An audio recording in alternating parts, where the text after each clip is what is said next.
In this video, I'm going to talk about how people can get away with child abuse, and in my case, shaken baby syndrome. And so I'm just going to tell our story, my personal story, and just share exactly what that was like. So my ex-husband shook our biological, his biological daughter at 3 months old, and he got away with it. He really didn't get anything. He got no jail time.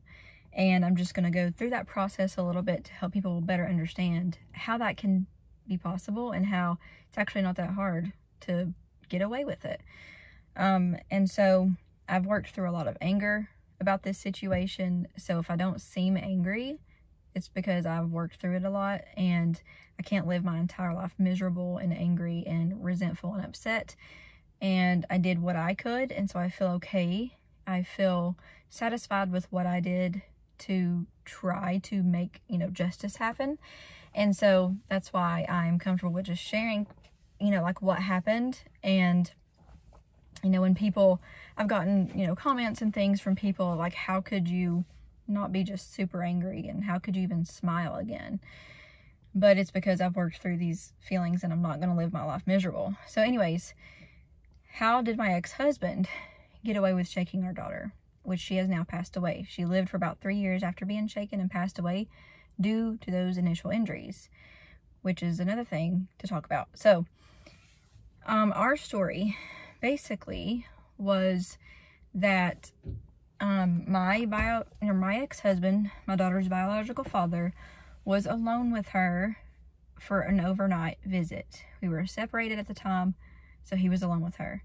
If you want to know this full entire story, you can find my book, Going Through Trials with God by Sierra Cooke, on Amazon or Audible, or you can just type in shaken baby syndrome on Amazon and usually it'll pop up.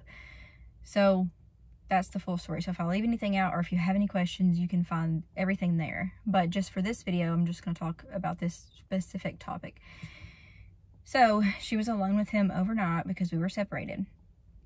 And throughout that night, she suffered seizures, a stroke, and, eventually we were told it's because she was shaken by him. So, she was taken to, okay, so here's the story. My ex-husband had her, he shook her at some point. I don't know the exact details. He shook her at some point, and the next morning, my sister was going to babysit her while I was at work. So we dropped her off with my sister. And then the ambulance was called from there because Christa, my daughter, was very lethargic. He had a hat on her, and it was May, so it was warm outside.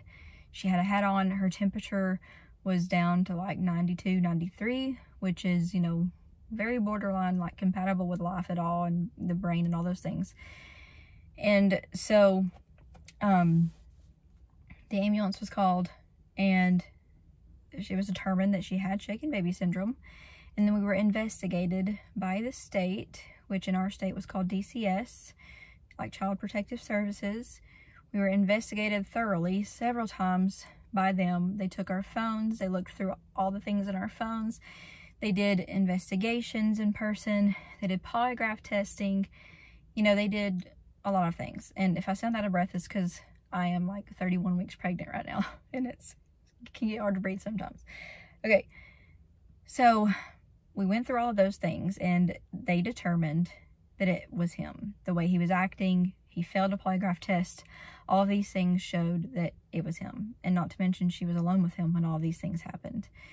So they booked a court date, which he pushed off for some reason. I don't know why he pushed it off. You would think, if you wanted to get in and clear your name and say you're innocent, because he wouldn't confess, he said he didn't do anything to her, that you would want to get in there as fast as possible and, clear your name of it. And get back custody. So they put in a order that a judge approved to take custody away from him and give custody to me, and he couldn't see them overnight at all. And if I wanted to do supervised visitation with him, they would allow me to do that, but that would be it.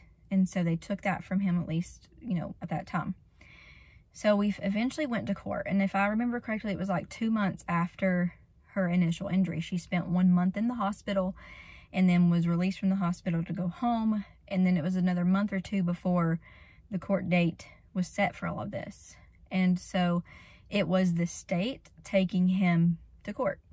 And so he hired an attorney, and I wasn't taking him to court, if that makes sense. It was the state taking him to court. So I didn't have like an attorney and things like that, because I was just there as a witness. And so DCS took him to court, and during the court preliminary hearing, I believe it's called, it was determined that, you know, he never did confess, but he did say that he knew something was wrong with her, that she wouldn't take a bottle, she, you know, was lethargic, she wouldn't wake up, she kept having bad dreams, which we now know is seizures the entire time, and he even had that on video. And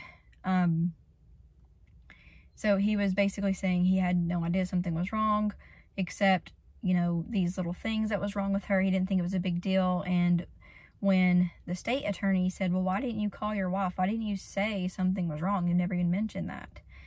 Because I had been texting him on and off saying, how's she doing? All these things. And he was like, she's, you know, he did reply once, she's whiny as hell. And so they were using that in court, saying, you replied this. Like, who replies that? You know, that shows us that you might have had some frustration and things like that. And so he basically said, I didn't call her because I didn't want to hear her griping at me.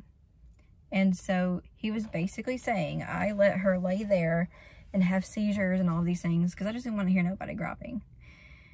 And so that still wasn't really enough evidence to, it wasn't a confession or anything like that. So by the end of that preliminary hearing, the judge said, okay, I will say that you guys can take this to trial, but you better have, you know, solid evidence, solid points, whatever, because if you fail, like if you lose, it'll just be like a regular divorce agreement, because at that time I had already started like filing for divorce, and it'll be like nothing happened, and you'll just have a regular divorce agreement. And so at that time, DCS made an agreement with his attorney saying, if you will keep supervised visits only and no custody, and if he will do these drug and alcohol classes and all these things, go to see a psychologist, a bunch of different things, if he'll do all of these things, then we won't charge criminal charges. We will drop that.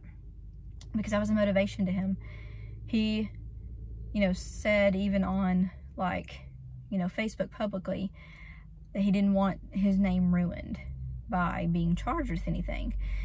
And so they kind of use that to their advantage to say, we'll drop that. That's fine if you would just keep this. So he signed to say, yes, I will not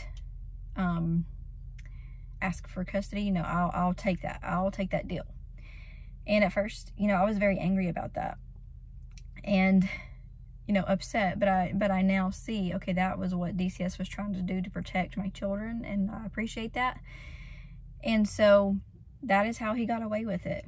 It was as simple and not simple as that, because, you know, at that point, there's not much else you can do, because DCS had already went through and done all their thing, and all of the testimonies had been given, and the witnesses called, and doctors and everything have been done at that preliminary hearing. And so if we had went to trial and lost, it would have definitely been like nothing happened, because we at least got it to where he couldn't be alone with them. And that was the most important thing, that he couldn't be alone with our kids anymore.